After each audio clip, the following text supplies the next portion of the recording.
یہ اچھا رفیق بنے، خدا کے لیے رفیق بنے۔ دوسری چیز آپ ایسی آپ کو بیوی ملے، زوجہ ملے، ہمسر ملے جو صالح ہو، نیک ہو، اور آپ بھی تو دوسرے معنی میں آپ بھی تو بیوی کے لیے صالح شوہر بنے، نیک شوہر بنے، اس کے احترام کرنے والا شوہر بنے۔ تیسری چیز ولد و رشید، سمجھدار فرزند بنے۔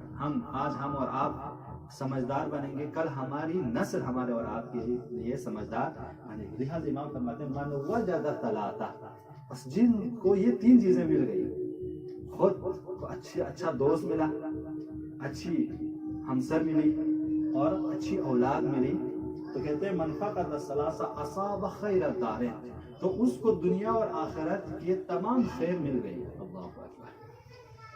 جس انسان کو یہ تینوں چیزیں مل گئی، دنیا اور آخرت کی تمام خیر اسے نصیب ہو گئی ہے، اور دنیا اور آخرت میں